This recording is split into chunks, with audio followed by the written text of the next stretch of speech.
Jay-Z's success story. Born on December 4, 1969, Jay-Z was first known as Sean Corey Carter, who grew up in Brooklyn, New York, as the last of his three siblings. Yet unlike them, he gave his mother, Gloria Carter, the least amount of headache, or so she claimed. Regardless, she often expressed her pride in birthing a child like him.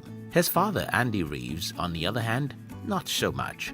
He probably could care less, for he abandoned the family by the time Jay-Z was 11. His mother raised him and his siblings to be anything but soft, and the soft and meek had no place in the streets of Marcy Projects. To walk these streets, one had to be rough and mean. The present city of Brooklyn was a shell of its industrial glory in the 50s and 60s. Ever since, the city reduced expenditure on basic services from the 70s onwards. Brooklyn became nothing but a fertile ground for drugs and gangs. To put it succinctly, the place had become a literal hell for most. And the young Jay-Z found himself peddling cocaine. He would have also found himself pulling the trigger of a gun or being on the end of one, well, 3 times, if it wasn't for rap music. He stumbled on this kind of music when he observed the kids in the neighborhood block. Though it sounded more like a speed fest, the very act of putting one's emotion through rhymes and lyrics felt uplifting to Jay-Z.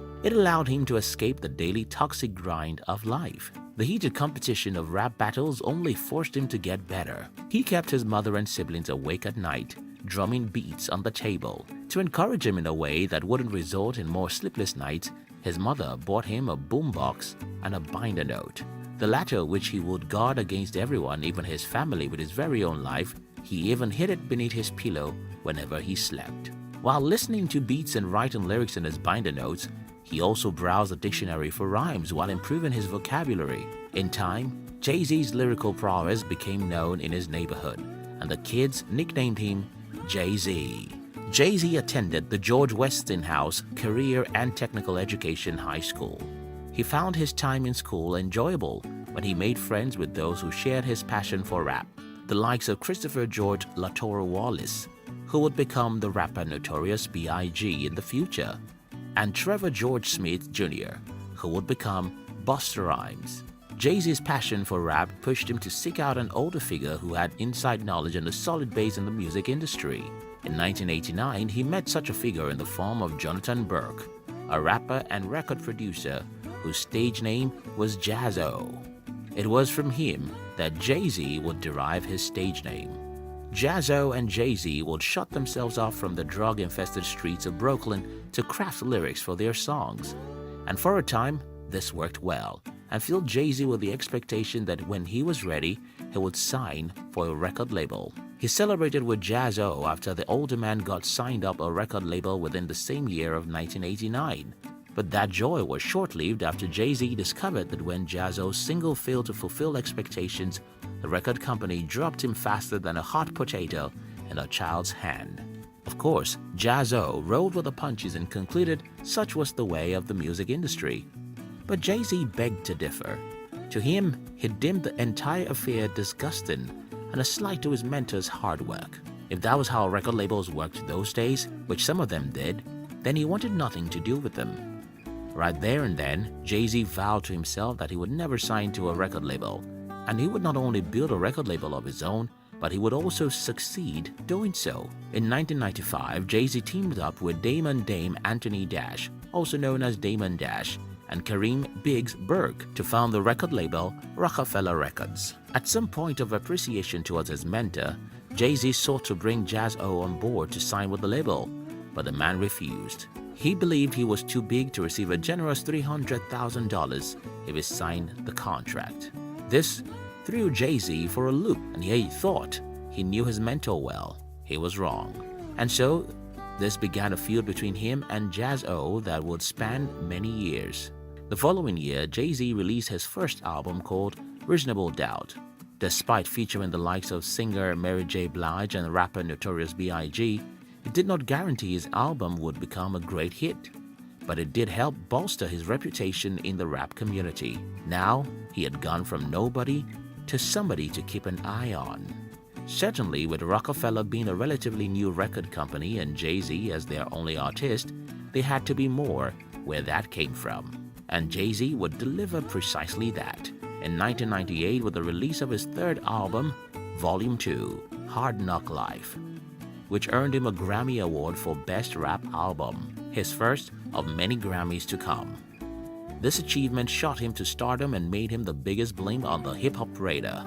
Meanwhile, Jay-Z's Volume 2 Hard Knock Life topped the Billboard 200 and sold more than 350,000 copies within the first week.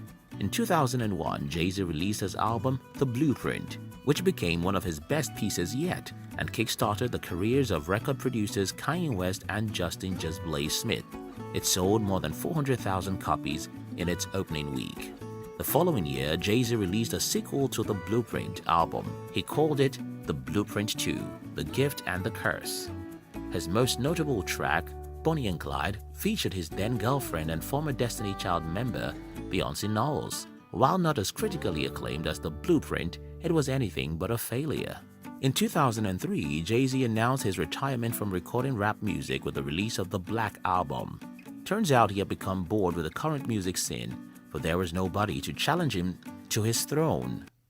While some might deem his explanation arrogant, it showed an underlying layer of how and why every Jay-Z track or album was always a hit, to a greater or lesser extent. True to his word, Jay-Z did retire that year and became president of Def Jam Recordings, which until that point only owned half of Rockefeller Records before purchasing the rest. Although he resigned 4 years later. In 2006, Jay-Z stepped out of retirement with the release of his album Kingdom Come. He followed the success of his comeback album with American Gangster and The Blueprint 3 in the next 2 years. In the meantime, in 2008, Jay-Z signed a $150 million contract with a concert promoting company named Live Nation. From henceforth, this venture would become what most would know as Rock Nation. That same year, Jay-Z finally married his longtime girlfriend Beyoncé Knowles. They would later have 3 children, a girl named Blue Ivy and twins, a boy and a girl, named Sir and Rumi. In 2013, Jay-Z shared a Grammy for Best Rap or Song collaboration with Justin Timberlake for the hit track Holy Grail, which was part of Jay-Z's Magna Carta Holy Grail. Jay-Z's success enabled him to reach a monumental milestone in 2007 when he was inducted into the Songwriters Hall of Fame. 2 years later, in 2019, he became recognized as the first rap artist billionaire. Thank you very much for watching our videos. We'd like to give you another interesting video for you to enjoy next. But before then, our team will be very happy if you can like this video and share it with your friends on social media. If you're new here, don't forget to subscribe so that you won't miss other interesting videos like this. Look at your screen now to see 2 other videos we handpicked for you to enjoy next. We love you.